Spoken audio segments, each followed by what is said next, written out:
Very good afternoon from Darling Street Oval for Bar TV's live coverage of this NPL Match of the Round. It's the round 12 fixture between Hamilton Olympic and the Lambton Jaffas. I'm Daniel Herrero, joined by Damien Smith and Chris Turner on my left for this clash. Good afternoon, gents. Good afternoon, how are you going? Oh, very good. Great afternoon for football. We'll go through the team news right now, and starting 11s first for Hamilton Olympic. It will be Danny Ireland, Kyle Hodges, Grant Brown, Kane Goodchild, Simon Mooney, Jacob Bailey, Andrew Swan, Reese Cooper, Leo Bertos, Matthew Swan and Tom Spencer. A bench of Daniel Bird, Ben Coyner, Cody Lucas, Tom Pullen and Luke Rutledge. For the Lambton Jaffas, they're a somewhat depleted unit at the moment. Still 3 names out. We'll touch on that in a second. The starting 11, however, will be John Majerowski, Reese Tippett, Kevin Davison, Luke Remington, Joel Wood, Brad Swancott, Michael Williams, Matthew Brown, Alex Johnson-Young, Ben Hay and Bailey Jensen, with a bench of Riley McNaughton, Luke Willard, Nathan Cavalier, Josh Carroll and Carter Smith. It is 2nd versus 8th this afternoon. Of course, these two sides did meet just a fortnight ago in an FFA Cup qualifier, the final stage of qualifying. It remains Hamilton Olympic's only competitive loss of the season thus far. How do you see this one this afternoon, gents? Yeah, it's well, first of all, it's a beautiful afternoon for football. We've got pitches looking like immaculate, and yeah, you're right. The Lambton a couple, 2 or 3 players down, or 3 in fact, but the way that it's going to pan out is that it's going to be close, I think. Whether the score ends up that way or not, I think general gameplay will be close. Generally with teams when they're a little bit depleted, they lift. You get some new players that come into the team and they'll be extra excited about that, so they'll give them a chance. Hamilton's risk, I think, Damien, is that they might think they're at full strength. Well, they are at full strength and they might just take their foot off the accelerator a little bit. Yeah, agree, Chris. Just quickly, this game's going to be as tight as the federal election last night, I feel. However, both teams had great results midweek, so both buoyed by those results. So obviously Olympic looking for a result to stay in the title race, where Lambton looking for a result to fight for that full spot.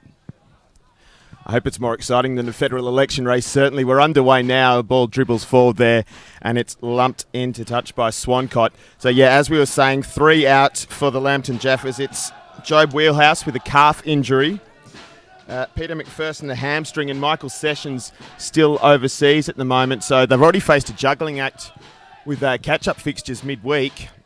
We'll see how that plays out for them this afternoon. Just on those midweek fixtures, Hamilton Olympic thumped Charlestown here on Wednesday night. Lambton managed to bring the 3 points back home from Western. As the ball was just kicked out from Brad Swancott there, speaking to him this morning, Damien, and he was saying that Michael Sessions is sunning himself in Hawaii at the moment, so it's not an unusual thing for players to take a mid-season little bit of break here and there, is it? I guess as the competition becomes more professional, we might see less and less of it, but good on you, Sesho, and I hope you enjoy the weather. Yeah, back in our days, we never took a break mid-season, so I've never been to an Aussie snow yet because it's always during winter. But just on the injury front for Lambton, they've also got Jamie Burns out. He's back in a few weeks. Joel Grinnell's still out and overseas, and Alex Palozzi left to the Newcastle Suns during the week. Mm-hmm. So we've got a throw-in for Lambton in advanced position here, and here comes a chance, and an early goal, if you don't mind. So the Jaffas taking the lead just 2 minutes in. That just appeared to be very, very soft early in defence from Olympic, and with a simple tap-in, and it looked like Joel Wood finish. Is that right? I think it was Ben Hay, actually, with his left foot. He was just free in the box. I don't know what the Olympic defenders were doing. Talking to Mick Balch prior to the game, they've had 6 clean sheets prior to today, and they're looking for another clean sheet and another good start. Unfortunately for Danny Ireland, that's not a clean sheet today, but long way to go still in this game. They have been very tight at the back, Hamilton Olympic, this season, but they've been breached early on, and work to do now as it come wide through Brown and back to his centre-half partner in Kyle Hodges. They will move it out to Matthew Swan. Yeah, you're right. That was Ben Hay, and also Bolchi was saying this morning that he played his 50th game for the club, and he's only 21 years old, so he's obviously a big asset for them. And he's got a big future at the club. So the ball is searching for Mooney now. It doesn't come up with him, but Andrew Swan has it now. Now they find Mooney and in for Bertos. Tip into the area. This is a bit of a drama. It's just flashed across the face, though. Like we were saying before, you know, when teams come out at full strength and the other team are missing a few, the big danger is that you just don't slip into that, set a little piece of complacency where you're just thinking you're going to get the job done. Because the other teams, you know, well, Lambton in this case, has got players come into the side that are going to lift. So this goal is pretty much like a smack in the face for Olympic very early, who have their focus on winning the competition, and winning the minor premiership is obviously their major priority at the moment. And that's not the start they wanted, but in return it might be something, Damien, that is strong for them, because as I said, gives them a bit of a clip around the face.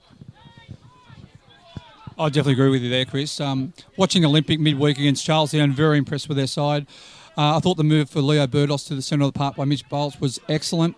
They've made one change to the game on Wednesday night, and that's Simon Mooney coming in for Daniel Bird. So it's a pretty straight swap there.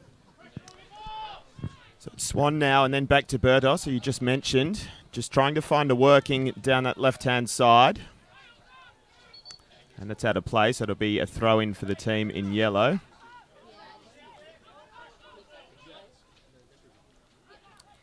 It's forward for Majerowski, and a nice little flick there. They'll get on a run here. It looked like it was going to break down. It hasn't yet. So it's still the Jaffas in an advanced position. And now Bertos gets involved and will look to break for Olympic. He's been held back, though, and draws the foul.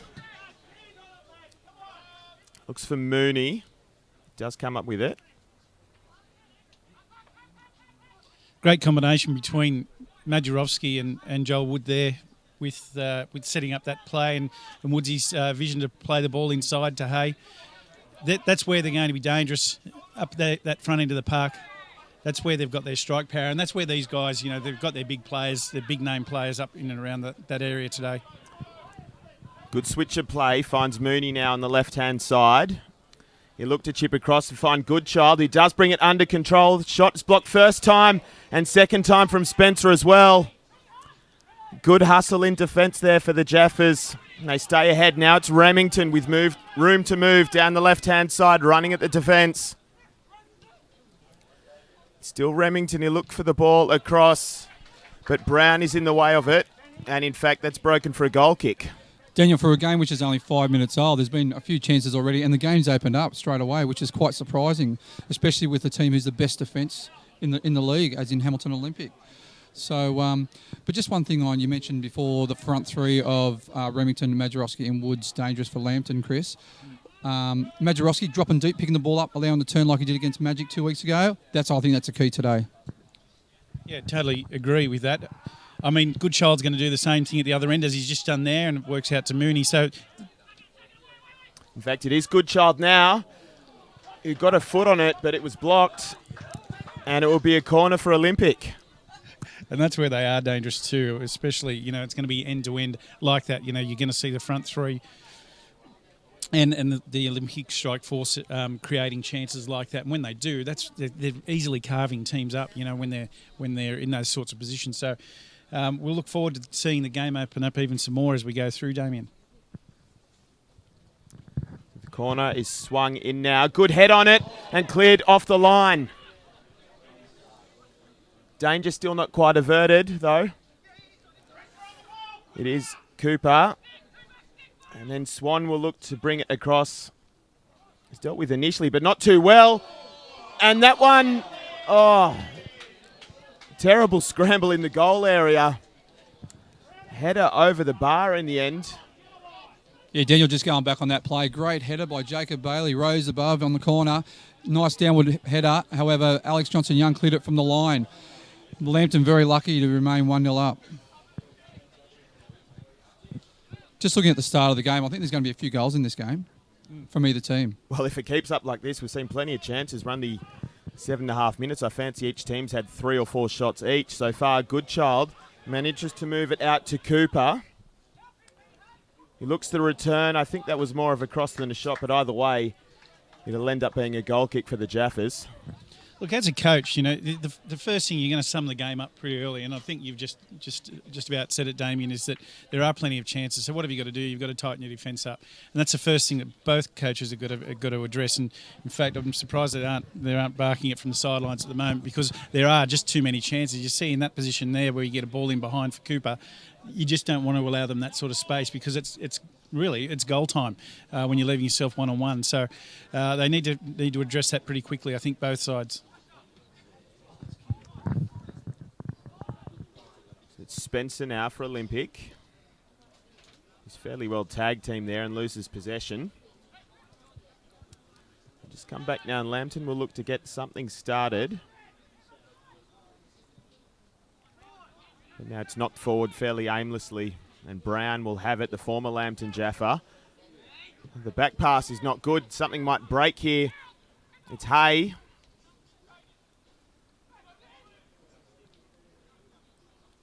Still going, trying to find a way across, but that'll just fall for a goal kick now. Yeah, just on Grant Brown playing against his former club.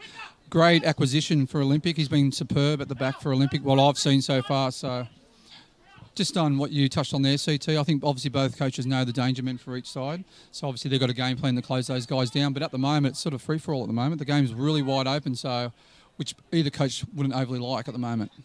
No, and I'm just having a look at just across the park generally. There's no one really tight. There's players available. There's people 2 and 3 metres away from their man. That needs to tighten up for a tighter tussle.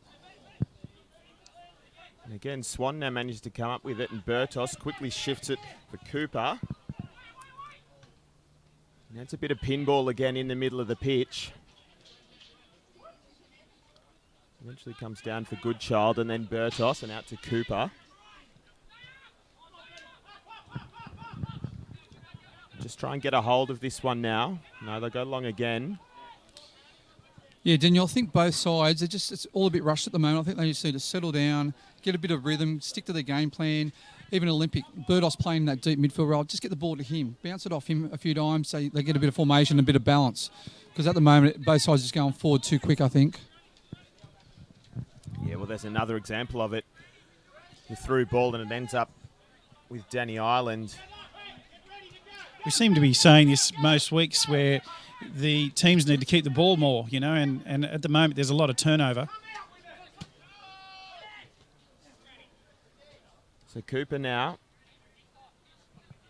with it, and he looks for Mooney, but the switch is blocked. So he'll come up with it again fortuitously. Now dispossessed, and they'll go forward. It finds Majerovski now, who plays back for Hay, and then looks to spread it wide to Wood. Back in for Majerovski, dropping deep, trying to pick up the ball there again. This is much better play. This is about 7 or 8, 9 passes. But that's a feature of both these sides, isn't it? The striker, the target man, but also getting back and trying to start something as well as a link man, isn't it? Yeah, definitely dropping deeper into the midfield, creating that extra person in midfield, so it becomes a 4v3 in the midfield. I think at the moment, if I was Michael Bosch, I'll be getting one of his fullbacks to actually trail Johnny Madge back into the midfield, just to close him down a bit, because at the moment he's going to be the real threat. Yeah, and it's exactly the same at the other end with Goodchild. These guys do this on purpose. This is no accident. They'll drop it back in, because what they're going to do is ask the central defender to come with them. And if they don't come, they're sitting there on their own and be able to pick it up. So they do that on purpose. And it's an uncomfortable thing as a central defender, because you either got to get your midfielder to come and sit in for you, or you got to get him to track.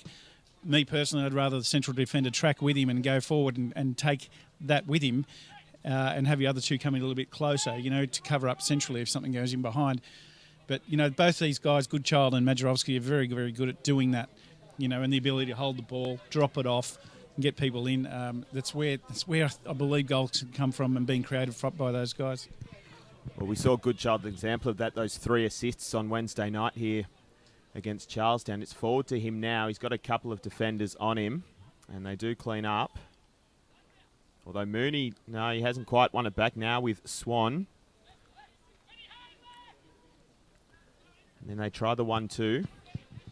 Just touch on the point what Chris just said. I agree. I think one of the fullbacks needs to track Johnny Major. Just probably 5-10 yards, not too far. If they track him right into the midfield, it creates a hole in the back line. So probably just enough until he pushed him back to the midfield. Yeah, and that's the choice you've got to make, isn't it? Whether you're going to come right out and go into the middle of the park, say, Hodges, for example, or whoever it's going to be, Swan or whoever's in the middle at the time, the track right in the middle of the park, well, okay, then he's going back into a midfield position. You might be better off holding your line, but communication between your central defender and your midfielder is then going to be key to making that transition successful. I couldn't say that any better, Chris. What do you think it's like in Hawaii at the moment? Sesho, be on the beach. What's he doing? Yeah, I know he doesn't surf. Sunning it up. Maybe a bit of paragliding. Having fun. I bet he's having fun. Weather's not too bad here at the moment either as we get back to the footballers with Swan now and then back to Hodges. I was quite enjoying that. You were taking me to another place there. Still a bit of a battle there for Hamilton when they try and get forward there. Tell you where I'd like to go. I'd like to go to Top Better. Top Better. They've Major been great, sponsor. great supporters of Bar TV, helping us bring the best of the grassroots to you, the viewer, wherever you are around the world. Top Better, they're great supporters of ours. It's a long, hopeful ball forward. In fact, it might break well, though, but the ball to Madjurovski is misplaced. Now it's Bertos and then Cooper. Try the little 1-2, but it's still Bertos now. One thing what Olympic did well against Charlestown on Wednesday night was rotate the three midfielders in the middle, Bertos, Bailey and Spencer. At the moment, they're just sort of playing their positions. I think they should rotate a little bit, just change it up a little bit so it makes it more difficult for Lambton. It's a wonderful touch. Yeah, meanwhile, it's the Swan that has an opportunity now. He comes back in for Cooper. Heavy touch, though, and that one will be out for a goal kick. Yeah, when players do move around, like you're saying, they might swap over or just rotate themselves through the middle of the park. It makes it a bit harder for your opposition because you can't get used to a certain pattern. And when there's a lot of movement, you're going to track with him or you're going to let him go. What are you going to do? So most of the time when you're defending against that, you'll hold your own position, just let them slide. That'd be the general rule. Madjurovski now is felled by Hodges. This will be a free kick in a pretty good position for Lambton. He's been prominent early, Madjurovski, playing against his old club as well. So having coached him and coached against him, he's always scored against older clubs or ex-clubs. So the free kick is over. It's Madjurovski that is found on the edge of the area. And he comes back for Williams, who has a dig. That one's blocked, so they'll have the throw in now. Michael Williams got a good piece on that, but it's just straight into the back. The Olympic defender.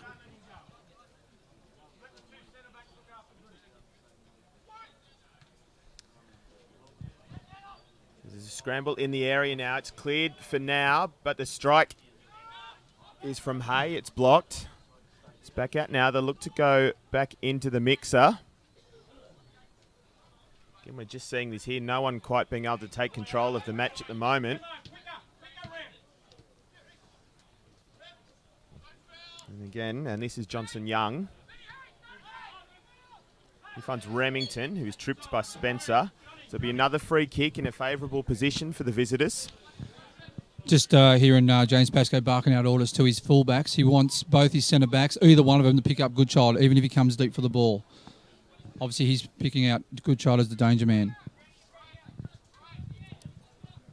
Meanwhile, it's Madjurovski that will take the free kick. And he will look for the crossover. It finds only a blue shirt, though. Now Goodchild can't quite hold it up for them. Straight off the chin, that one, Goody. So Jensen is pulled down. It's Remington now. Jensen will do well to keep it in here. In fact, no, he hasn't, so assistance flag is up. The difference between Wednesday night and today with Hamilton Olympic is their pressure on the ball, pressure on the opposition. It just seems to be just a bit slow today at the moment. You just need to get back into this game.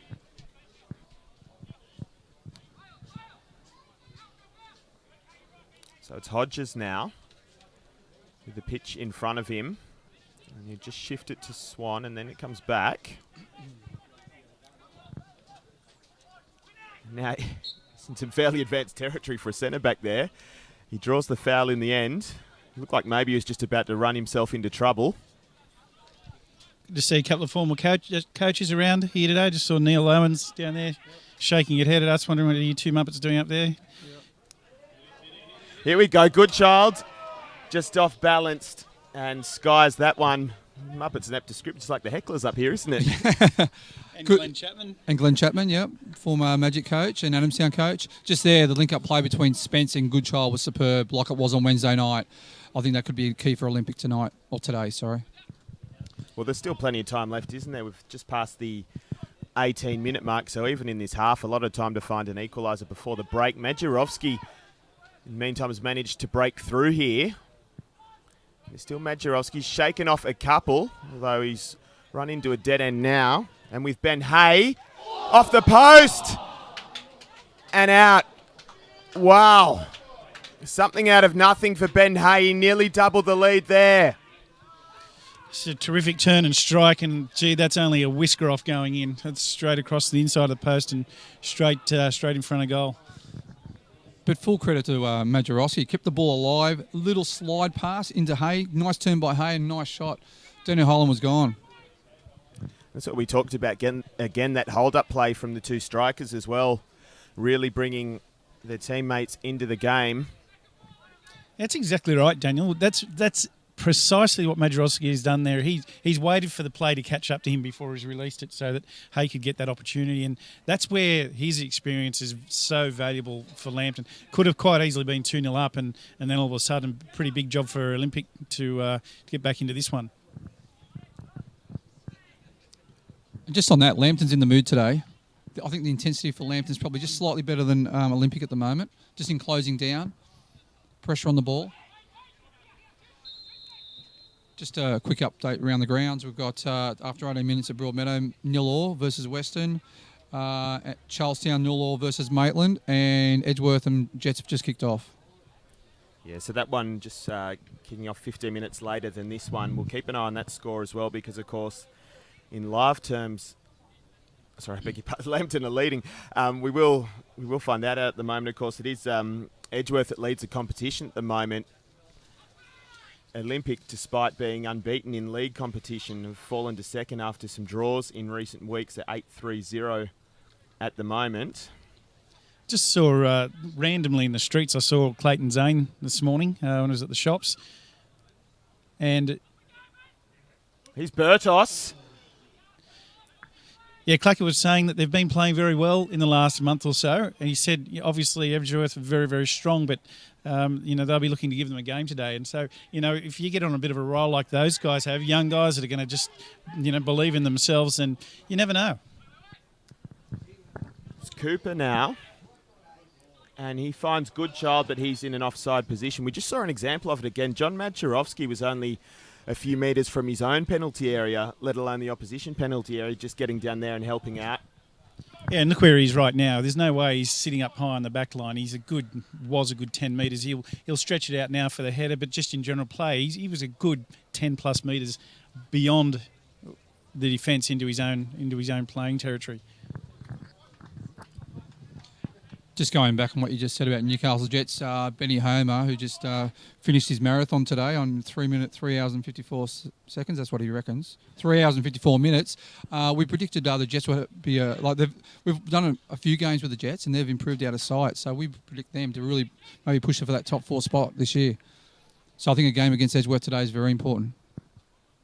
Yeah, they've certainly found some form lately. Lambton, of course, finding a bit of form here at the moment. Like we said, they've inflicted Hamilton Olympics only defeat across both competitions so far this season. Just a fortnight ago, came from behind. Do you think that might be a factor at all in this one? I would say no, actually, because I think it's a totally different competition. It's on a totally different ground. The game was synthetic. In Olympic, both teams got things to fight for, even though they'll fight for an FFA Cup spot. The minor premiership is dear to Hamilton's heart, and they're after that minor premiership this year.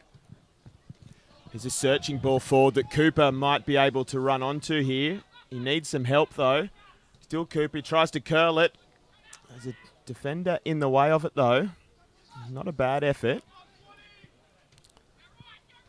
Try and build up now. A big hello to Ben Homer as well. Ben's watching this afternoon he's in Sydney, is that right? Gold Coast. Oh, Gold Coast. Sorry, sunning himself too. Oh, good on you, Ben. So he's up there watching, and well done on that result today. And he's been doing Spencer got under the end of the cross. He's been doing a fantastic job for Bar TV, and he's really got into the product and what the game is all about, and he's understanding who the players are and who the people involved in. So keep up the good work, Ben, and we'll see you back for next week. Yeah, it's not anywhere near as easy as it looks. He's done a fantastic job, and congratulations to him as well on completing the 42.2 Ks up there. That's a fair old effort. Medjurovski coming back now, but he can't quite bring that goal kick under control. So it'll just be contested in the middle of the park. Rumour has it Ben got a bit of a cab for about 10 Ks of that run, so he got away with it, but he's pretty happy with that. Cooper now, he's been finding some space on that right-hand side and cutting in again. But he's blocked off now, and it's with Medjurovski. Then taken off him by Brown. And Andrew Swan now. He picks out Mooney. It's a poor first touch. And he loses that one. It's with Wood now. Now back for Medjurovski.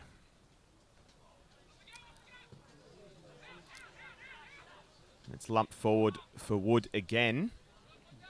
I can tell you, Ben didn't catch a cab, because I was on the Fernley Loop a couple of weeks ago on my bike going up the hill, and he went past me like he seemed like he was doing about 120 kilometres an hour. In a cab?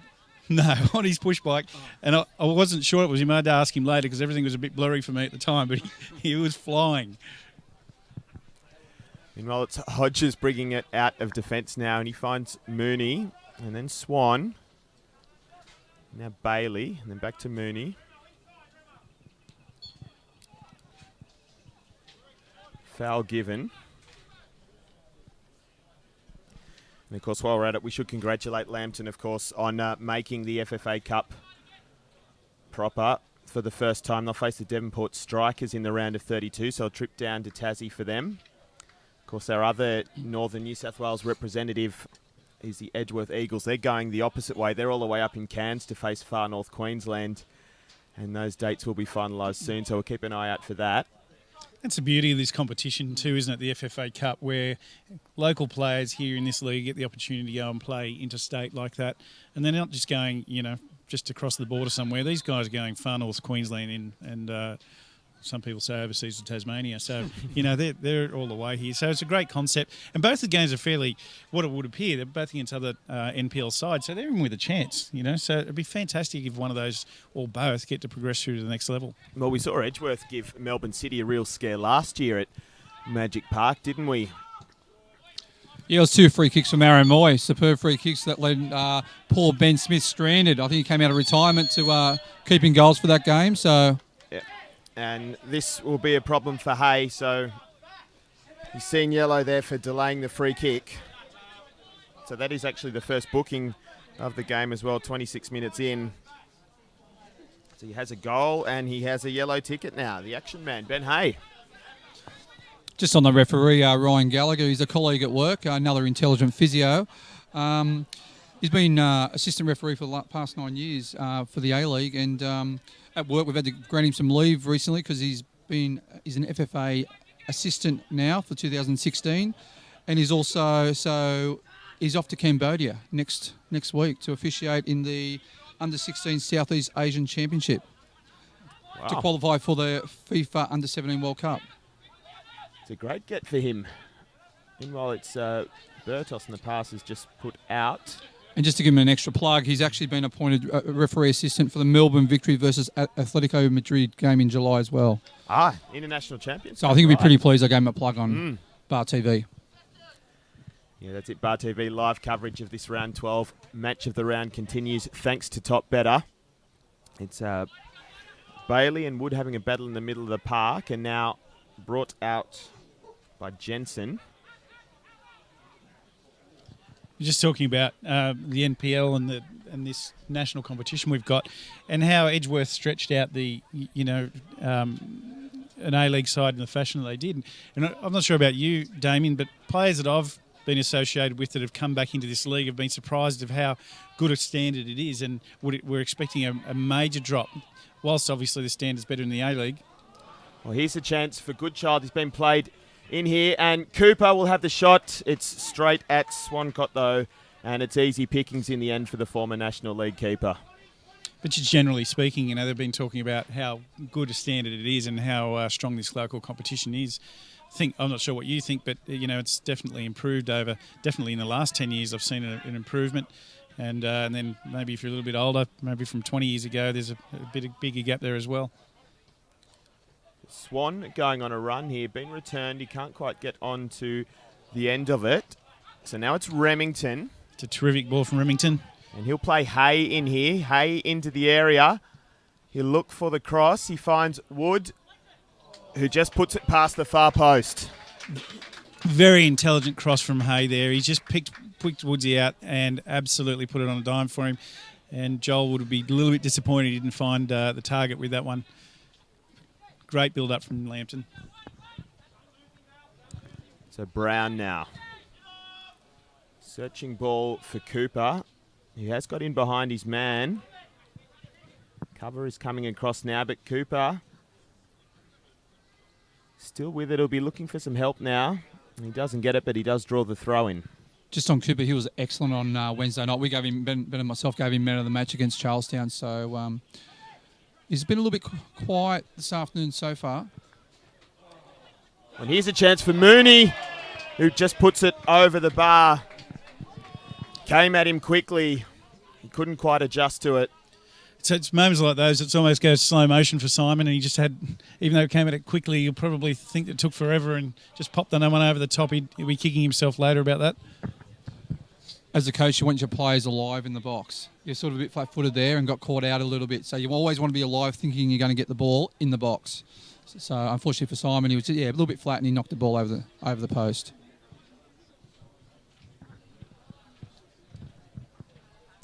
Goal kick comes as Majerovski. Now it's Bailey. He looked to find one of two runners, but Williams is in the way of that one. He did well there. Since last time I've seen Lambton, James Pascoe's made a bit of a positional change. He's moved Michael Williams to left fullback and James Brown more central, which is probably more his go. Cooper now. And still Cooper.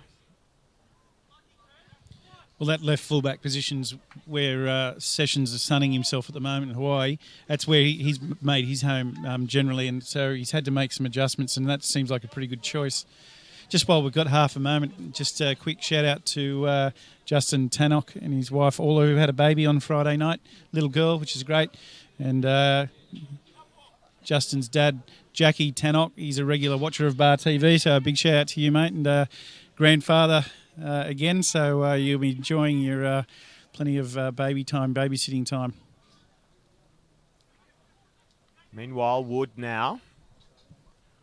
We will look for the switch of play. It's fallen for Remington now. Now Bertos. Firm challenge and then a return for Remington. And another one well in there for Matthew Swan.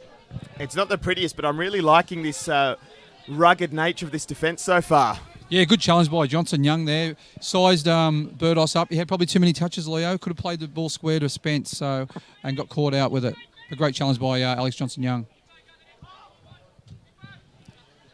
Ball's in for... Oh, Majerovski just taken off him there. So it'll be Andrew Swan. And that was a big tackle from Matt Swan as well over on this side. He just made his intention pretty clear. Soft early goal. He's not going to have a part of that for the second half. And that challenge there was it was a fully committed tackle. Ball and all, it was fantastic, wasn't it? You see now Spencer's just come up to force a pick up there, and then out to Johnson Young.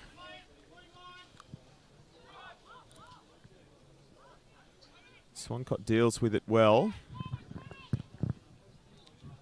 That was a lot better pressure by Hamilton. That's the first time I've seen him put pressure on the back four, like high pressure, so causing the turnover. Majerovski is with it now. And He's cut down. He's been a menace for Olympic Majerowski. He's doing really well, dropping deep, picking the ball up, holding the ball up. It's really hard to get the ball off Majerowski. He's a seasoned campaigner. Yeah, sure is. He showed very quick feet there and change of direction twice. He's just looking for an option, and there wasn't anything there, and then he's done well to milk a free kick. So we see the free kick coming in from Tippett. He just will not be happy with that if he watches it later. Almost very Tony Kroos-esque from the Euros this morning. That one's gone forward, and Cooper has actually beaten his man here. He's pulled up lame. Cooper with an assured finish and squares it up for Olympic. Well, look, that was a terrific finish. I mean, he's had to get around Swancott one-on-one there, but absolutely picked that one out, picked his spot, knew where he's going to hit it, and executed it perfectly. So, terrific goal. Unfortunately for Michael Williams, who was chasing him down, looks like he's pulled his hamstring. I wonder why he sort of stopped. I thought he was waiting for Swancott to come, but Reece Cooper did marvellous there. He had an option to go round Brad Swancott, which that's where Swancott's very good at, but he just chipped it over him, and it was a great finish. 1-1 here at Darling Street. We've spoken before about Swancott's ability to come out and plays when he is one-on-one. He gets himself really big, and that's saying something, Swanee, because he's not that big. But he makes his body really big and smothers the ball up particularly well, and he's very, very good at doing that. Maybe Cooper's seen that from Swancott before, done a little bit of research. Wouldn't surprise me, because that option he took there was a perfect one. I don't know what Swancott's saying to the referee, but it looks like he wants to come to Cambodia with him next month. Yeah, but that's Michael Williams' afternoon finished, unfortunately for him, and unfortunately for Lambton, because he's been quite solid. We haven't seen any evidence of a change just yet, but we'll keep an eye out for that. I think the challenge now is for Lambton is that they've got 3 players out. Now they've got 4 players out. They were 1-0 up. Now it's 1-1, and now they've got to make some adjustments. So, what's their depth really like? And we'll find that out as we go on. But as I said before, if you're a younger player getting your first opportunity, or you're just trying to work your way back into the side, it's the way you want to do. Chance to prove yourself again, isn't it? Exactly. So what he's done here, he's brought on, I think, Riley McNaughton into the centre of the park and moved Ben Hay, who scored the goal, who was playing in the centre and having a great game, out to left fullback, which is his probably more natural position, Ben Hay. So we get started again. It's Spencer, and then he finds Goodchild, who's facing forward now. He'll go on his own. Kane Goodchild still going. And the challenge comes in just in the nick of time. That was really something out of nothing for Goodchild. He got the ball tangled up on him a little bit there, and then he got lucky with a bounce, and then all of a sudden he's beat one play, beat another one, then he's got one more to beat with half a shot on goal. So in with the corner we come. It was a good first involvement for McNaughton there. Corner is swung in now. It's in a good area, maybe just a bit long. Swan with it now on the other side of the area. Back to Mooney. He'll manage to recycle this one. He finds Cooper, who goes first time. And it's McNaughton there again in the way of it. A good effort, though. Cooper looked like he just tried to side foot that one. It was a little bit like you're going to steer it in. I'd like to see him just get the full instep into that and volley it hard and just see what happens. Yeah, agree. But also it was a great ball by Simon Mooney to pick out Reece Cooper. Yeah, sure was, because he was being shut down very quickly, and so he had to get it away quick, and it picked him out well. There's a bit too much on that one. Yeah, I think Andrew Swan needs to start a little bit deeper than come towards the ball. He started a bit too far in or too close to the goals, and the ball just floated over his head. So I think Mick Welsh would probably want him to start a bit deeper, especially for corners. Yeah, it's a bit like the cricket theory, isn't it? Your outfielder's going to start from wide, like right out in the boundary, and sort of come in on it. It's the same deal. You don't want to be chasing things over your head and having to turn, because it doesn't work out generally that way. It's Remington now, and that's Bertos, I think, prone in the middle of the park. Meanwhile, it's Jensen who's just beaten to it by Swan. Bertos is up on his feet again now. Majerowski. Yeah, and that is Bertos making the challenge, but now the referee has taken exception. A couple of challenges flying in there.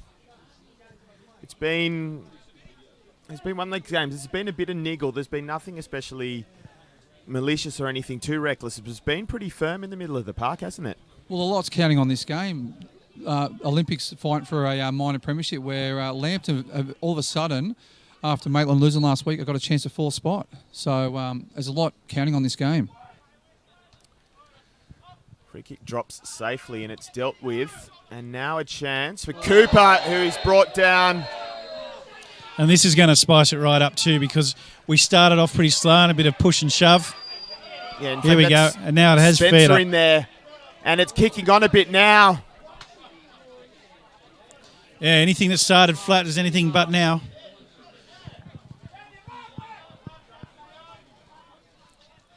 So it was, we'll just see how this eventuates. It was Johnson Young that committed a pretty crude foul, and then Spencer took exception to it, and that's when it really kicked on.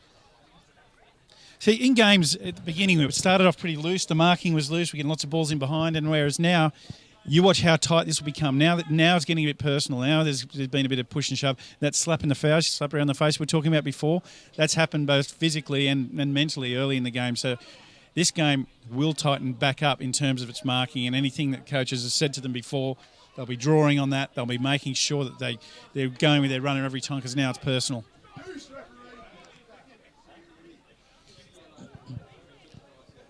It's a pretty obvious decision to give the foul. I'm surprised too. Jacob Bailey also, in the end, lucky to escape. I thought he was lucky to. Yeah, agreed. Yeah. I agree, Daniel. So, sorry, I had my head in my notes. Spencer did get booked, did he not?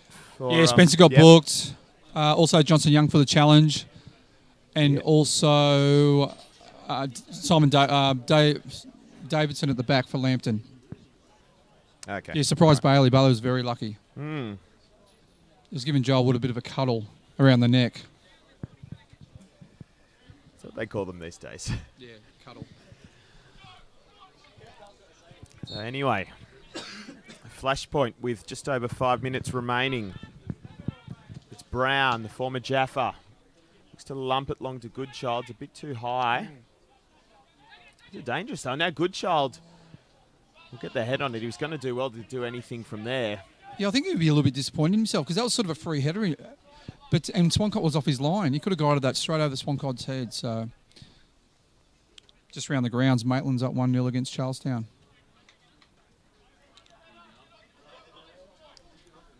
Still 0-0 Magic versus Western, and 0-0 Edgy versus the Jets.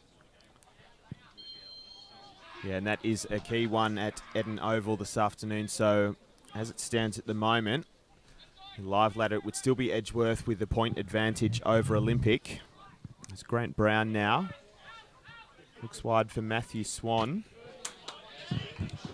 Great challenge by Bailey Jensen here. Talking to Joel Griffith, the striker coach for Lambton Jaffas, and obviously ex-Newcastle Jet player. He said Bailey Griffith had a great game against Western midweek. Meanwhile, just looking to make something of that. That's a fairly obvious foul as well from Jacob Bailey. Jacob Bailey's going to be a new neighbour of mine, Damien, moving to Maryville Heights.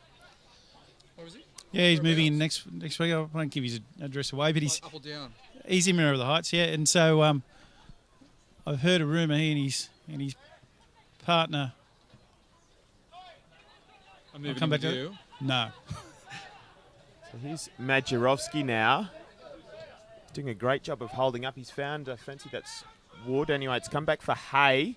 He swings the ball over. Good head on it.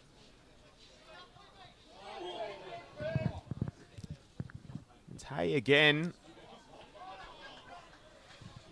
Majerowski's been good tonight, or this afternoon, sorry. He's barely lost the ball. He's kept possession really well and linking in with all his players, his midfielders and fellow strikers. He's been very good this afternoon. Oh, Goodchild has nodded that on, but Brown is in the way of it. Matthew Brown, that is. And then it's Grant Brown, his namesake, comes up with it. And now Bailey and Mooney.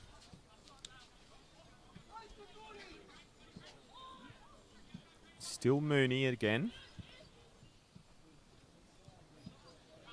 was just about to comment, the game's been a bit rushed the last 5 minutes. I think both teams just need to sit, get on the ball, get back to their rhythm, just keep the ball a little bit. Yeah, I agree, because it just got really, really tight and personal there with each other, isn't it? A couple of cheap shots going on, etc. And sporadic. Yeah, and sporadic, for sure.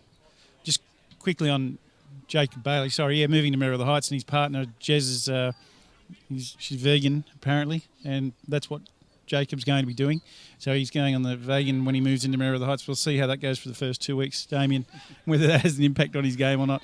But all jokes aside, he's been playing well today. He's sort of someone that hasn't stood out. He's just being in the right places at the right time. As you see him drifting into position again, just putting a little bit of pressure on for Ireland to pick that one up.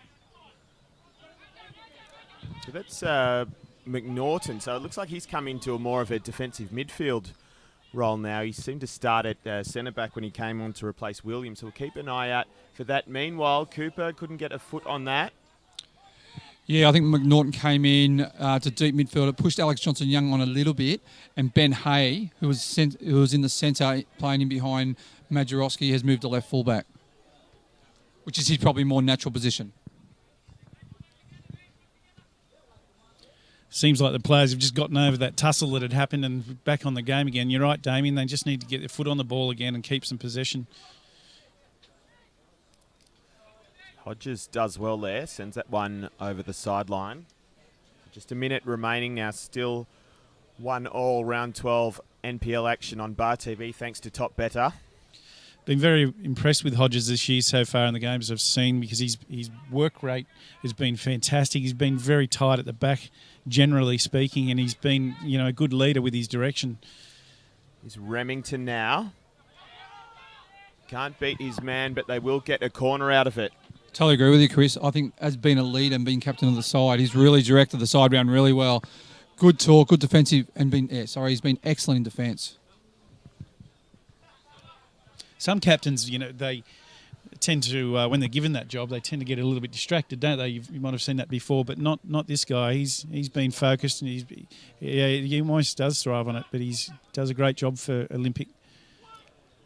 Corner in a good position. It's come off an Olympic head, and it'll be another one as the clock ticks to 45 minutes. So we are into stoppages now. I fancy we'll have probably a couple of minutes. I'll go with 2. What do you reckon? Yeah, I think it'll be about 2 minutes. I mean, we've had a couple of injuries, etc. Establish a book thanks to Top Better. Meanwhile, it's Jensen. He swings it back in. There's a crowd of bodies. McNaughton has a lash. He can't find a way through. Oh, but right on half time. But Jensen can. Oh, that's an absolute killer for an opposing coach. Absolutely on half time, and Lambton will go in ecstatic with it, with a strike like that. Sorry, it was Kevin Davison there with the strike and a hammer blow to put the Jaffas back ahead in the shadow of half time. Just sitting over the top of a couple of Lambton faithful, and Chris Snedden down there with a big smile on his face when he saw that one hit in the back of the net. He's a man that puts a lot into the club, and it's had a big part of its history. It's Cooper now looking for an immediate reply. So now it'll be Hamilton Olympic that will have a corner as we tick into the second minute of stoppage time. And Cooper will take his own corner. It's probably be last chance. It's not a bad effort. Davison with the head on it though. Bertos now. Just to squeeze it back in, but it's dealt with. And that will be that. Yeah. And Wood's super quick, and he would have loved that opportunity too. So have you seen that one first half, boys? Well, for me, it started off a little bit slow, to be honest. The things were, and a little bit soft. Balls were getting played in behind, and opportunities were free flowing for the first probably 10 minutes.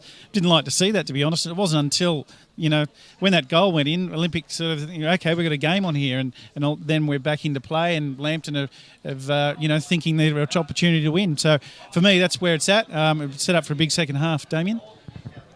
I totally agree with you, Chris. And Lambton going 2-1 at half time. It's been a pretty fairly even game, especially when you look at chances. Olympics had quite a few chances, so has Lambton. So, like I said at the start of the game, this is going to be as tight as the federal election last night. But there will be a winner today. or there will be a result. There will be a result today. There may not necessarily be a winner. So half-time at Darling Street Oval. It's Hamilton Olympic 1, Lambton Jaffas 2.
Welcome back to Bar TV's coverage of this round 12 NPL Northern New South Wales fixture. Second half about to get underway. It's the host Hamilton Olympic trailing the Lambton Jaffas 2-1 after the first 45. The tail of the tape so far. A very early goal for Ben Hay 2 minutes in as we get underway again.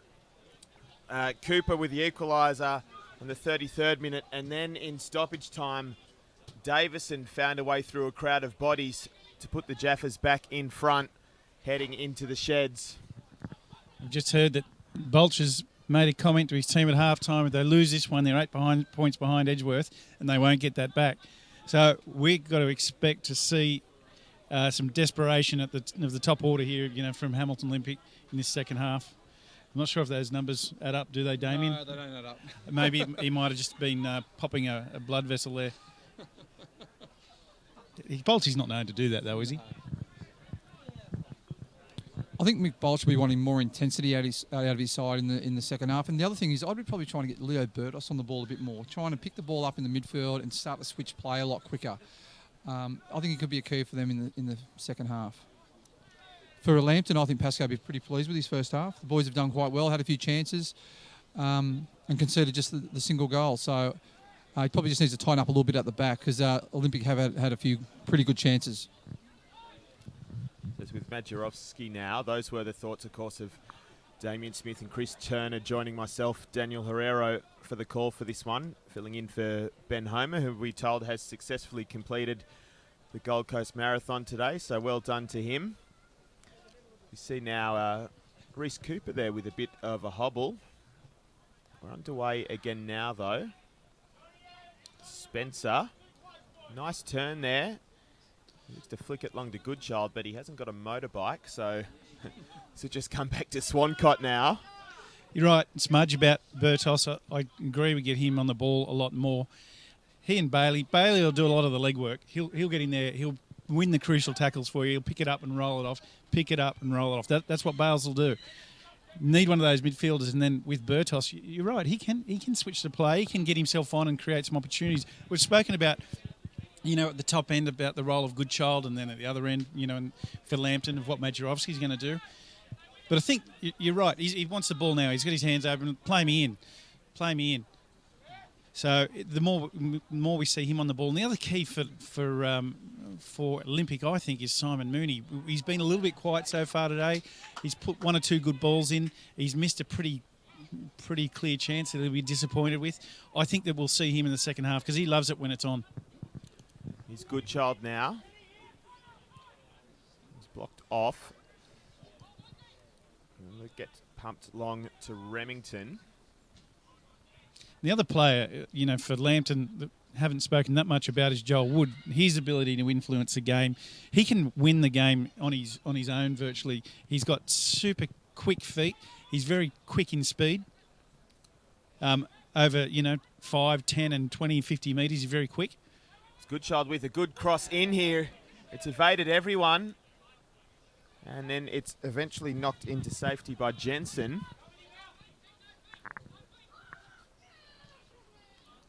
Yeah, strong challenge on Mooney there. Could have nearly been a penalty.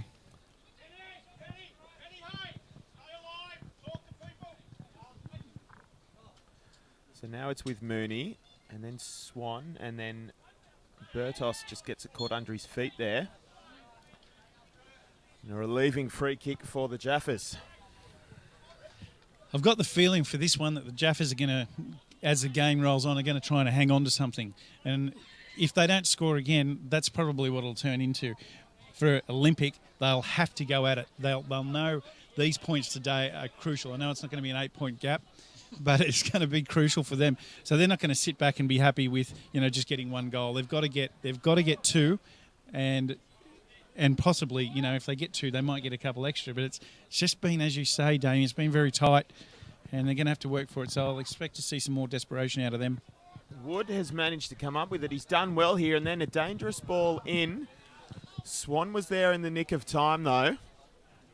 I agree with you, Chris. I think it's vital for Olympic they need to come out and score. Olympic, Magic and Edgeworth are virtually guaranteed a top 3 spot, or at least a top 4 spot. So coming second, third or fourth doesn't overly really matter. Coming first is what's important. So they need a result today. It's Bailey. He comes back to Hodges. That's better lead-up play by Olympic. They're just getting Burdos on the ball. Just even if he's just short passes back, just keeping the ball. They've created a bit of space now with Spencer. But they have to be careful they don't get into the habit of just playing through the centre. They need to get it wide. That's where all the space is. It's too crowded in the centre, like what happened just then. Just saw in that movement where they did go straight through the middle. Burtos was sitting back and back left a little bit, so they had an out. Didn't use him that time, but what he's doing there is he's creating some more options so that they can get a better build-up. Good touch from Mooney. Yeah, now it's Spencer, who's evaded a couple, and then he's brought down illegally by Remington.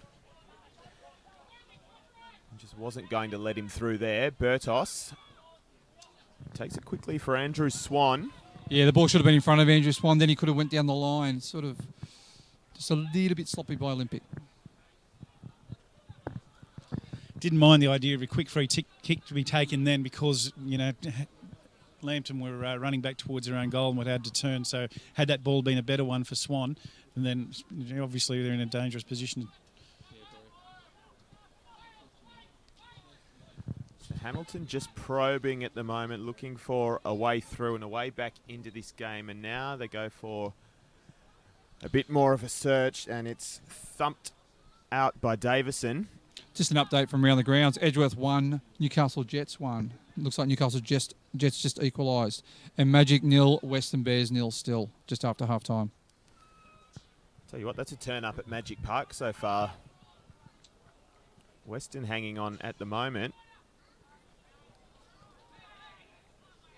Meanwhile, now it's Majerovski, and referee finally blows his whistle. He'll be very, very disappointed, Majerovski, because what a ball that was. He held it up, waited for the run to go through, and just released it over his shoulder. And that's very, very talented to be able to pull it, and with the amount of spin that he put it on, perfect.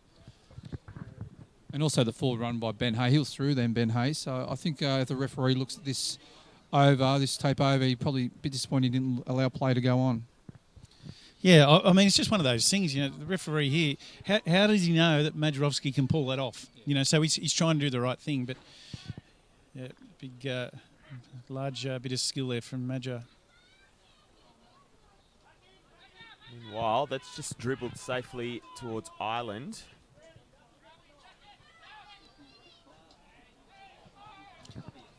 And I'm surprised that wasn't awarded as a foul. But anyway, we do play on. Burtos. Same. Swan. That should have been a free kick. He's missed that one. Matthew Swan with a bit of space here. He gets his head up.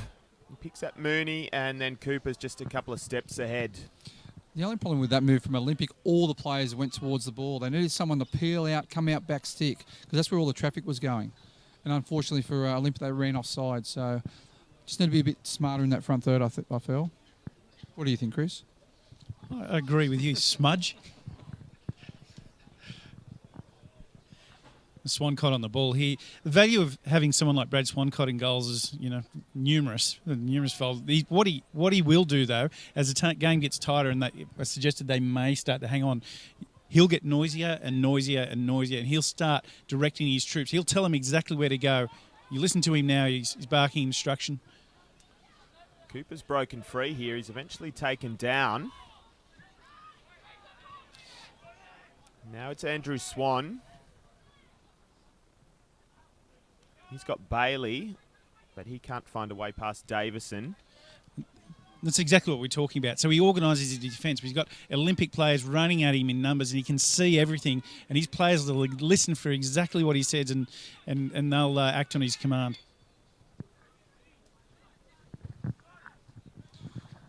Bailey Jensen for Lambton in the middle of the park has been quite solid. He's put a lot of pressure on the ball. He hasn't done too much with the ball, but as a defending midfielder, he's put a lot of pressure on the ball and causing some simple turnovers for Olympic. So he's doing quite well. Nice little 1-2. Jacob Bailey now, good child, but just a better touch there. He may be able to set Cooper free. Cooper does come up with it now, eventually. And now Goodchild, who look across for Mooney, got something on it, but never really had it under control, and Swancott cleans up.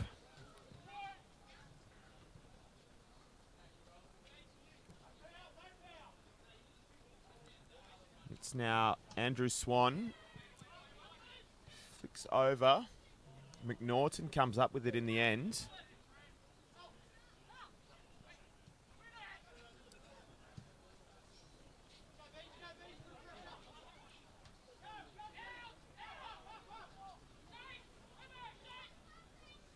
So Ireland's up to that one. It's nervous. There'll be a chance here for Remington, who goes the lob. Always going to be difficult from there, though. Even so, I think Luke, if he had his time again, he probably could have composed himself, went forward with the ball, created a 3v3 at the back there, which would have been very dangerous. Just looking at this second half, the intensity sort of, it's not too bad. It's starting to get into the mould now. So, Well, I'm surprised. I looked down our monitor and 10 minutes have already flashed by. It's been an entertaining opening to the second stanza. Bertos goes quickly and finds Mooney. It's entertaining because of how much is riding on this. You know, this game is really a premiership game for me in a lot of ways for Olympic. If they get the job done today, they're still right in it. If not, it gets a lot harder. A lot harder because they've got to, you know, they have to make up points. They're playing catch up. and Lambton would have played Magic, Edgeworth and Olympic already. A result today pushes them closer to the top 4 spot, and they've played the top 3 sides. It's a good ball for Goodchild, and he makes no mistake. Kane Goodchild, Olympics' most prolific marksman, has his 12th goal of the season, and more importantly right now, he squares the ledger for the Warriors. Just on that, the play, Reece Cooper, a 1-2 with, I can't remember who crossed the ball. It might have been in Matt Swan. I do apologise, I don't know who crossed the ball, but that was a perfect pinpoint cross to Goodchild and well finished. He's just there when it matters all of the time, isn't he? You know, he scores goals. He's big. He's bustling. You know, he's a very likeable character, and he just gets in and is in position often in the right places. And it's great to see him putting goals like that, because that goal for Olympic now is absolutely crucial. It'll give them a big lift. And just on that, the intensity in Olympic side and the talk is just pepped up straight away. As soon as they scored the goal there, here they come. So I think Lambton might just have to weather a storm just for a few minutes to get back into the general play. Well, yeah, it's certainly big in the race for the premiership for the top of the table, which we, of course, do place great importance on as well. It's with Brown now. A bit of miscommunication in the centre of the park. Goodchild is still hustling there, looking for anything that he can. It's been thumped long, and Hodges goes back to his keeper.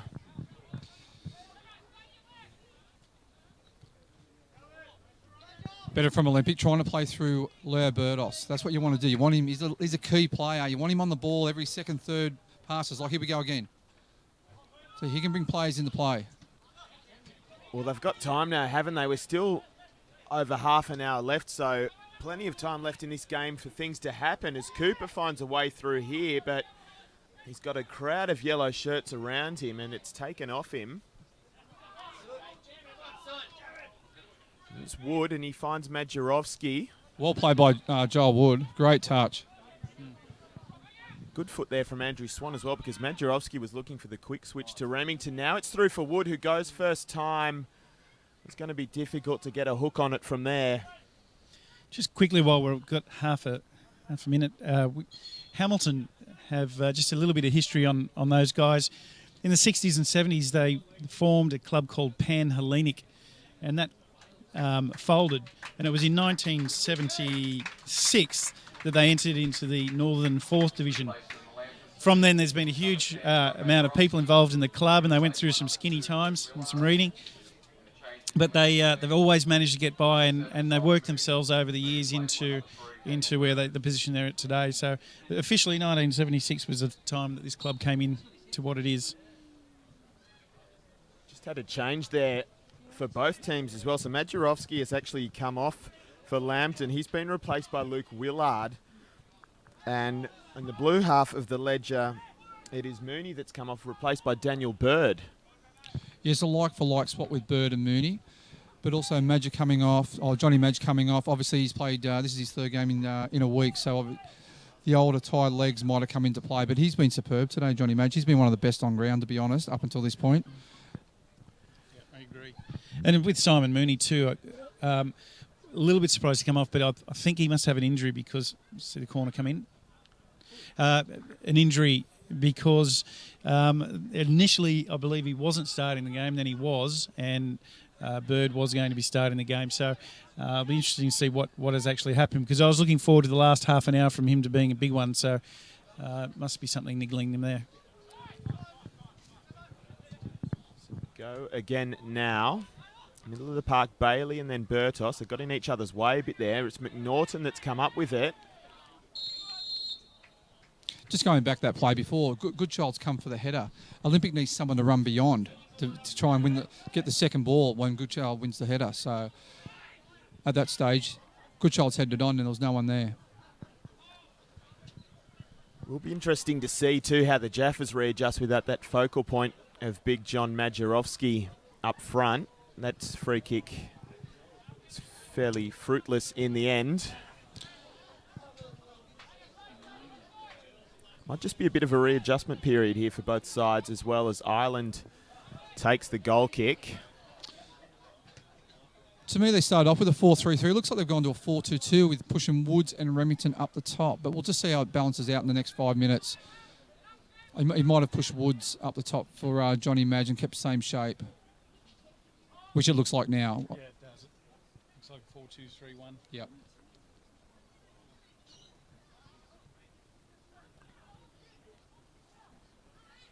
Meanwhile, it's a battle in the middle of the park. It's fallen for Bertos now. He looks to set Cooper free. He manages to get across over. He's drawn the corner. Has Reece Cooper.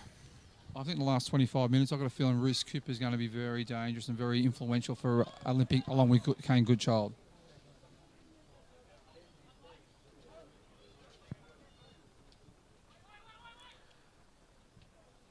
Corner is swung in. McNaughton, beg your pardon, Brown has a lash at it and does well enough to clear it. So now Lambton will have the throw in. If you just joined us, welcome. This is the match of the round for the National Premier League's Northern New South Wales, live on Bar TV, thanks to Top Better. Great supporters of grassroots sports are Top Better, helping us to bring all the action to you at home and at pubs all around, and of course all over the world if you like. I think my brother's watching in Argentina at the moment, so a big hello to him. That's the beauty of Bar TV, isn't it? We can get people watching wherever they are, whether they're on holidays or just overseas doing whatever, or they're sitting at home locally. It's brilliant, and we love Top Better. We sure do. It's Brown now. And he manages to come up with it again. You can only pick out Daniel Bird. It's a Swan now. Oh, it does well there. Nice touch for Andrew Swan. And then frustration there getting the better of Bailey Jensen, who concedes the free kick. Yeah, it was very lucky, Andrew Swan then. He did extremely well, but I think he just had one extra touch. And it was a good tackle by Bailey Jensen. Unfortunately for Lambton, they should have kept the ball and were on goals. Yeah, a little bit of holding, not too much in it. Could have gone either way, as Bertos will take a free kick. It's not a bad one. In fact, there's that was Goodchild on it. Just couldn't quite get good enough contact, so fairly straightforward there for Swancott. Bertos just showed beautiful technique in that delivery of that strike. What I've been impressed with in this second half is the trust between Bailey and Bertos and how they're willing to play each other in from like a metre away. Really just, get off that defender and open it up for one another. Oh, here's a chance. The more they can do that, I think the more as you're talking about releasing Bertos, I think the more that we can see some more creativity coming out of the middle of the park. Yeah, totally agree, Chris. But also the balance. I think the balance for Olympic is right with Bertos deep and Bailey and Spence running off Bertos. It's a good balance in the centre of the park. Big Bolcher's done well there. Remington, if only he could just find a way through there. Do like that balance you're talking about between them, because one's a worker, a real worker in Bailey, and the other one is very creative. Cooper manages to get that across and left Swancott with a bit of work to do. I don't think that was his intent, but dangerous moment anyway. Yeah, the old legs just got to the ball there, so he's only 37, so he's not that old. 37 years young. I don't know, I'm going 37 years old, and I thought he was in his 40s myself, but he is tough as an old boot, Swanee. So meanwhile, this is Hay.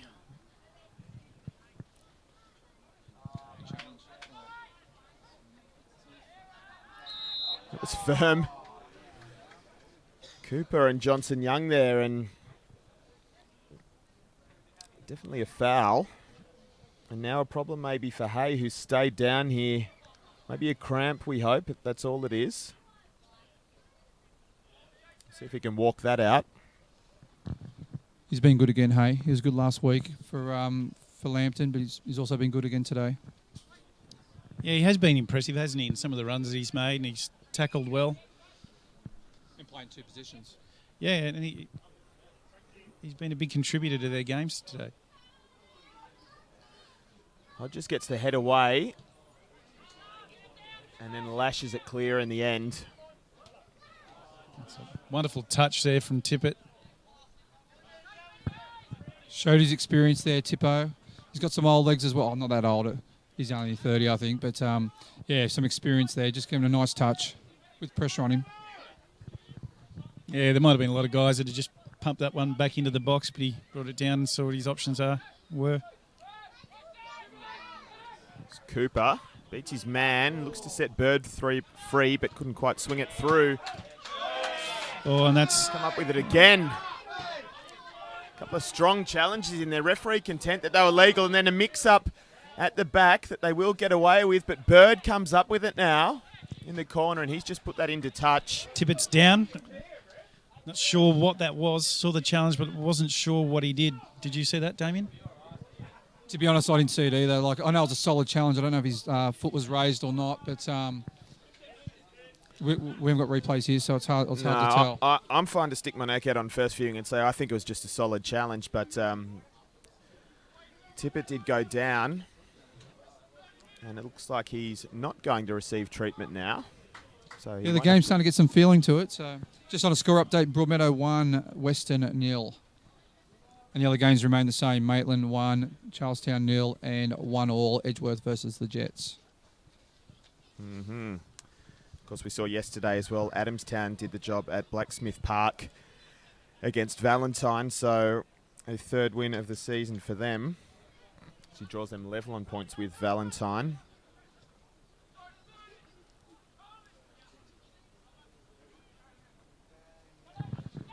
This is where you want to get Bertus on the ball in this deep roll, so you can decide which way we want to go,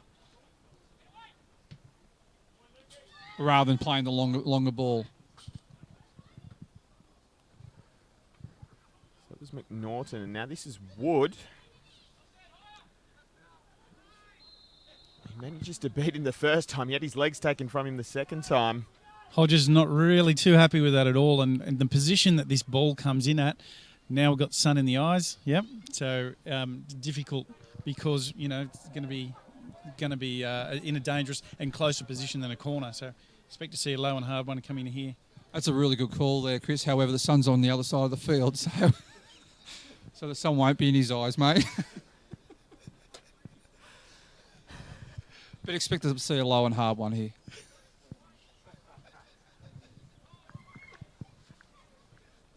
I was talking about the keeper. The free kick comes in. It's not too bad. Wood can't quite get onto it. And it wasn't low and hard. And now a chance maybe for Remington. And a penalty, no, for free offside. It was all happening there. I thought I saw Wood get taken down. I thought maybe that's what it was for in the end, but No, Yeah, offside's a call in the end. There were a lot of bodies and activity in the box. It's a bit hard to pick out what exactly happened other than offside.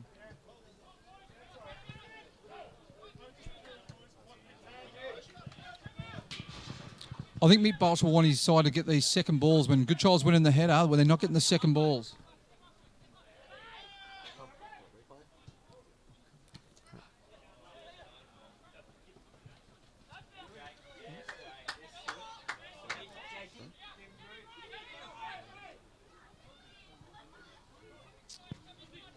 Swan with the throw.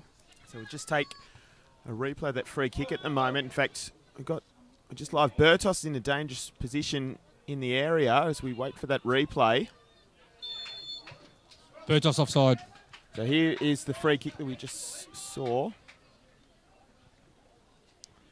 It comes back in.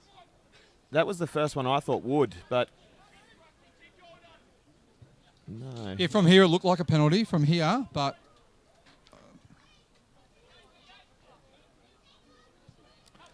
So back live now with the goal kick from Swancott. Matthew Swan knocks that over the hoardings and out for a throw-in. We go quick again. Search and cross just a bit too high for Remington. And Ireland collects. just looking at Lambton's shape. Oh, no, that's okay. I thought Remington had pushed a bit closer to Wood, trying to work closer with Wood, but no, I think they've gone back into a 4-3-3. What you're talking before, Smudge, about Bertos when he's sitting a little deeper. Yeah, this is Hay again. He's been dangerous. Great ball in. Hodges was acrobatic. That's still on for Lambton. And the effort there. Yeah, when Bertos drifts into those positions that are deeper, what it does is it actually creates more room in the middle of the park and opens them up a little bit. So, for example, right now, where he's sitting, he's actually wanting the ball, believe it or not. It's not going to get it. But sitting deeper, it's not compressing it as much as what a lot of other players might do in positions like a goal kick.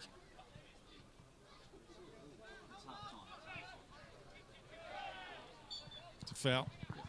Agree, Chris. I think if Bertos just drops a little bit deep, only 5-10 yards off the back four, that's going to open up the space in the midfield. Yeah, and it doesn't have to be far, does it? And here he goes again. Probably about, like, this is where I like him picking the ball up here. Yeah.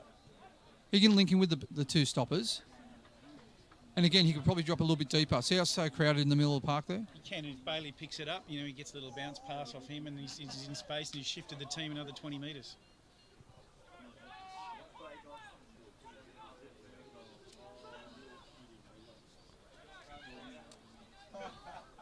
It's Cooper that will have the throw. He goes searching. Spencer maybe comes up with it. Now here's that man Bertos again with a bit of room to move. Shifts it wide for Swan. Yeah, the ball needed to be in front of him. Yeah, well, Bertos maybe just got cramped up for space. Then it's with Jensen, and now it's Remington. He finds Jensen again. Nice little turn there. Used to flick it across the area, but it was behind all of the yellow shirts that were in there with him. So Matthew Swan brings it out now, and he finds Goodchild, who rolls his man and finds Cooper. Looks for the switch of play. Bird will get in the way of it and bring this down. Now Bertos. And it's Spencer, and then Bird. And a great last-ditch effort from Tippett. Gets in there before the shot could come. That was great link-up play with Spence and Bird, but Tippett, great tackle. It's tackles like that win you games or keeps you in games, doesn't it? And if he doesn't make that tackle and Bird gets on and it's, then it's 3-2 and can Lambton get back from there? So big tackle from Tippett.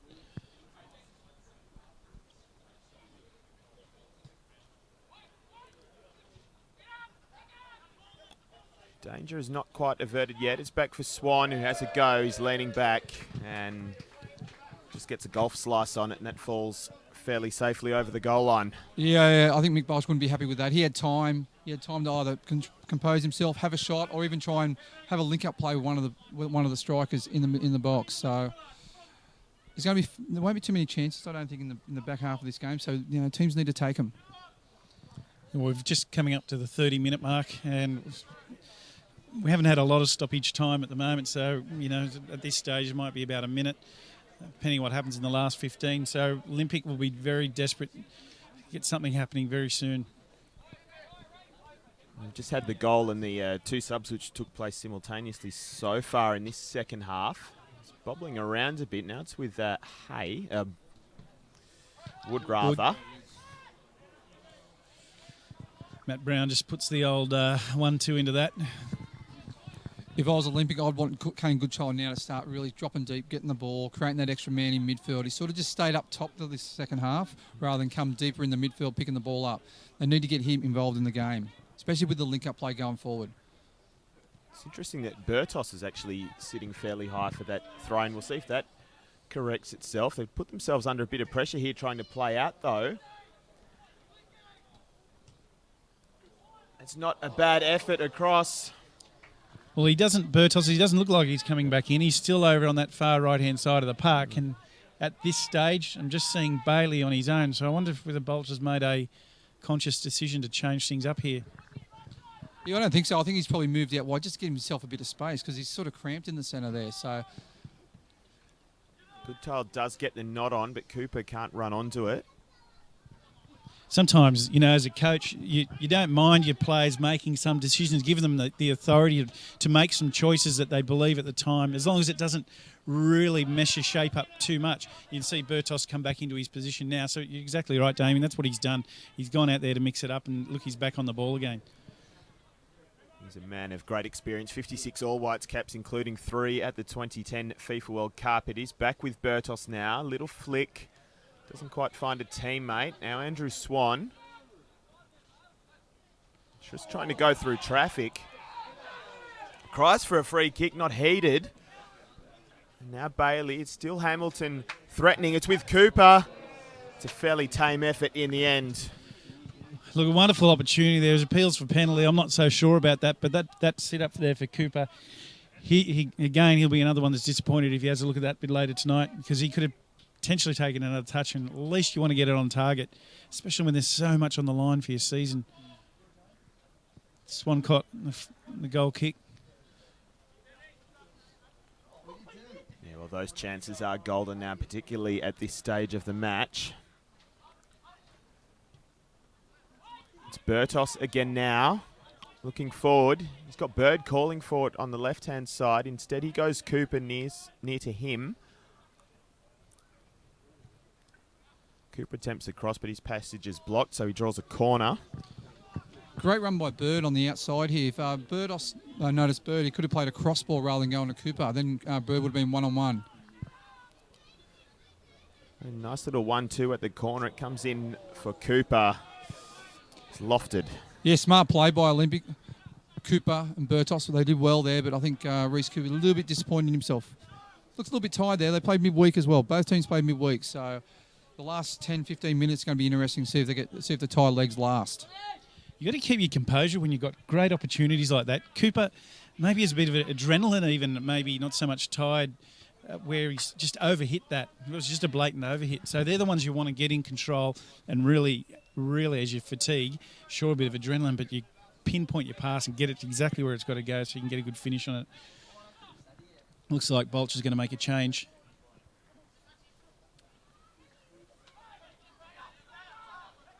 Meanwhile, it's a searching ball for Wood. Ireland was wise to it, though, and it's gone quickly for Cooper. Bertos is on the run here. Cooper goes another option in the end. He's just dithered. Now it's with Bailey. Bales need to come out here. They had a good switch, good chance to switch the ball, create a one-on-one out this way. Yeah, that's right, mate. What he had to do there was just not rush it. He's tried to force it. If he sits it on it like he's been doing the rest of the game, he may have seen that opportunity on his left. And that's better play from Bales right there, and a bit of frustration coming out between a couple of them.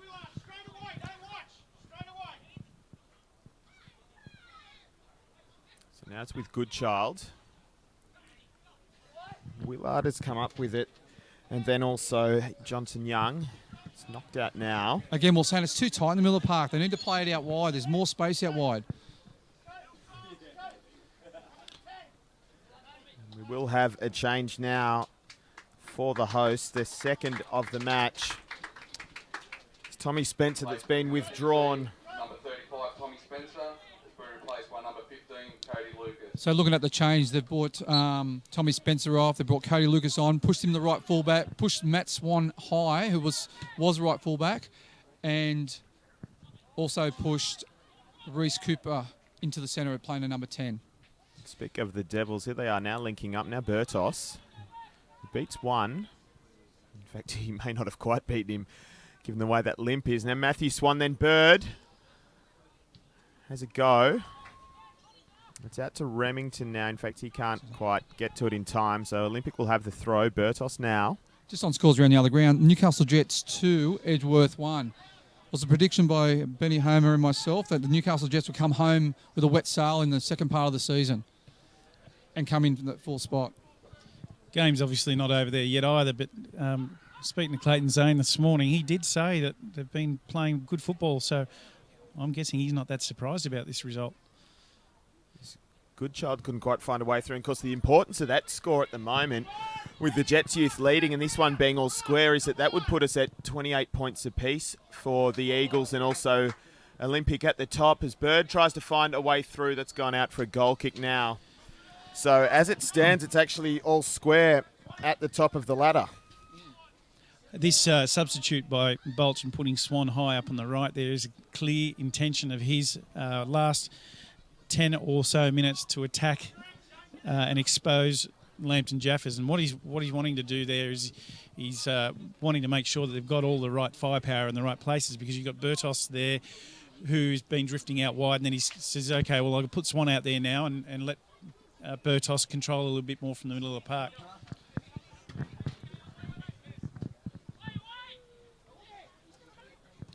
Agree, but it also brings Reece Cooper central, where he's very dangerous, making runs beyond. So, agree. So, Mick Bolch, he wants a result today. So does James Pascoe, obviously. So, Well, and they'd really want it as well, because at the moment they're in danger of dropping points for the third time in 4 league matches at Hamilton Olympic after such a great start to the season. Of course, they still remain undefeated, but they've done a bit of a Juventus job from a few seasons ago. Serie A, the Premiership charge is under threat just because of points dropped in draws, despite not being beaten so far. Meanwhile, it's back with Hodges and then Andrew Swan. this is where they need Bertos or Bailey to pick the ball up. Here we go. This is better. Better from Lincoln. So this is Bailey. And that is Bertos. That's a lot better from Olympic. And Lucas. Swancott for coming. one over. Swancott has come. Hasn't quite got best fist on it, but the follow-up shot is tame. And it's dealt with off the line. And if ever there was a comfortable goal line clearance, that is probably it. That's probably the furthest I've seen Brad Swancott come off his line, actually. So Bertos again. Olympic looking more likely at the moment.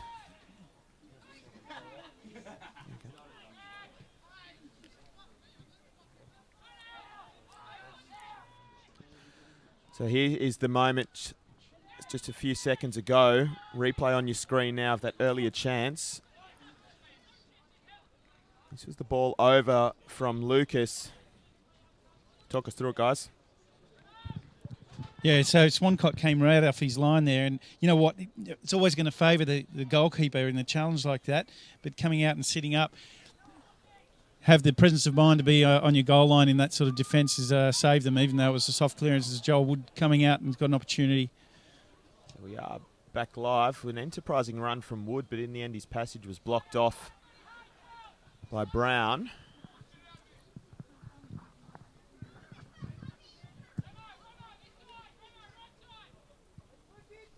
Six minutes remaining now. We've seen two changes from each side. We wonder if maybe there'll be a third, a tactical change coming on soon. And there will be some tired legs out there. It's been like three games in a week, so Is Matthew Swan. there's some tired legs there. Yeah. Who's been moved to that more advanced position on the right, as we just touched on. Bertos This is where they need facing the wrong Bertos, way yeah. there. Sorry, they need Bertos on the ball here, especially the last 5 minutes. Andrew Swan has actually found Cooper now. Oh, great touch by Joel Wood. And he finds Remington now. Not sure if he He's knew a whole taken lot about it. down, and it's a fairly cynical foul, so the booking shown for Grant Brown. Yeah, it looked like Grant Brown just checked Joel Wood then, because obviously Joel Wood was about to make his way to the box in a dangerous position, and Grant Brown, probably a smart professional foul, just checked Joel Woods out of the game.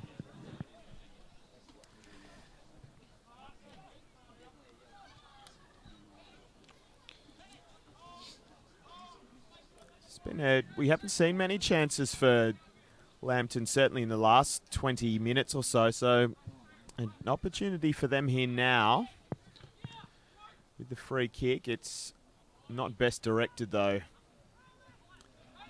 And it fizzles away to not much at all. So about 4 minutes remaining in this one now. Just looking at Joel Wood jogging back there. He's worked his butt off, if I can say that, today. He's done very well. Looking very tight as well. Obviously three games in a week as well. You were going to say something else. What was that? You worked his what up? You stumbled. I can't remember what I said. His posterior. Anyway, Matthew Swan now. This is live NPL on Bar TV thanks to Top Better. Round 12. Dying stages. It's knocked forward for Matthew Swan, but it doesn't reach him.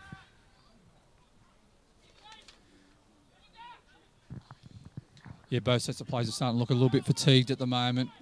Obviously having those 3 games.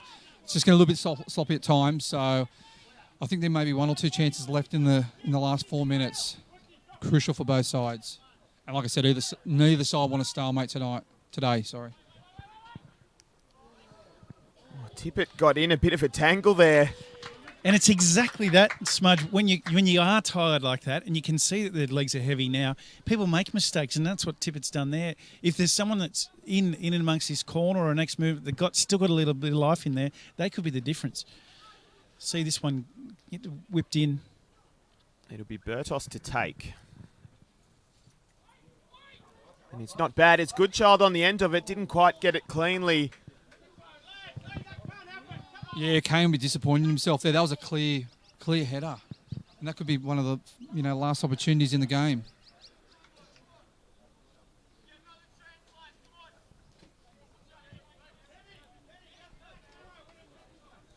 Look how tight the game is. You can nearly throw a blanket over it. It had to be a large blanket, but you can nearly throw a blanket over the players at the moment. It's 20 metres in between all the players. Meanwhile, Willard Tend to sort of do that when you get tired, because you don't want anyone to have any space, and people don't want to be running as much as they would normally if it was in the first 15, 20, sorry. So, yeah, Goodchild's come up with it now. Bertos. He seems to be playing more of an advanced role on that right-hand side in these last few minutes.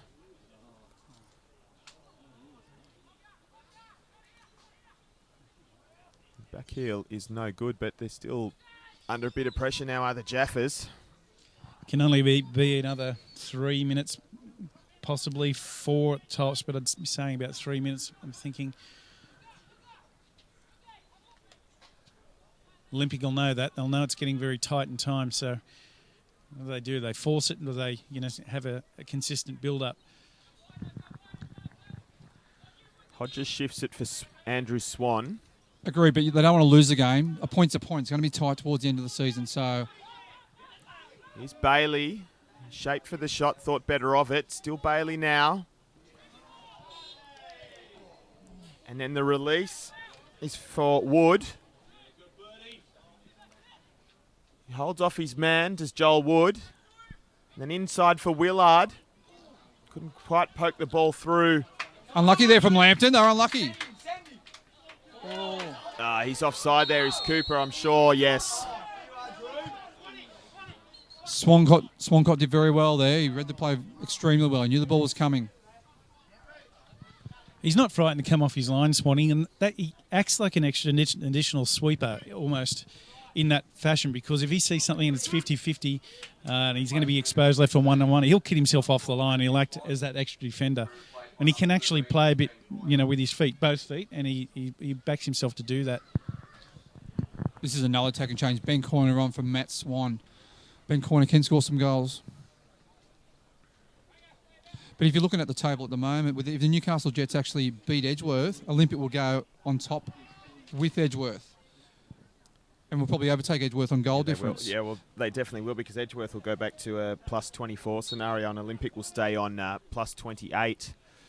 So a point here might be beneficial for Olympic, even though they do want all three. Oh, yeah, and then of course, the premiership race is still in their hands as well. That header is not too comfortable. Andrew Swan, that is, cleans up, and he finds Goodchild, who's come really deep now and has done well to hold on to that. And Daniel Bird helps out, and then back to Swan.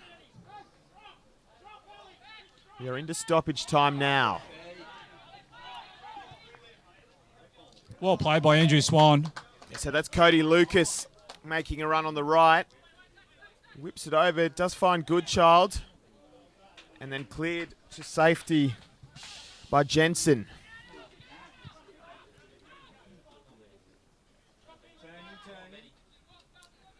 Back in the area. And then Swan goes up. Keeper should have this. He does in the end, despite the fumble. Benny Homer's just wanting to know the scores from Yellow Grounds. We've got Broadmeadow 1, Western 0 with a few minutes to play. Hamilton, obviously, this game's 2-2. Maitland 1, Charlestown 0 with a few minutes to play. And Newcastle Jets are 2-1 up against Edgeworth. It's got to be very close to the full-time mark now. We've had a minute and a half stoppage time. Still Bertos. Maybe time for one last final chance for Olympic. Swan's making a run down the left. He is rewarded now. Willard's in the way of it, though, and just knocks it clear. So Lambton look like now they're just content to hang on. 2 balls on the pitch. Every second's important right here. They'll be just looking to get the ball in the box now, see if they can get something on the end of it. Remington coming back now to help out in defence. Andrew Swan, he'll try to find Bird, but he's not going to. It does fall for Swan again.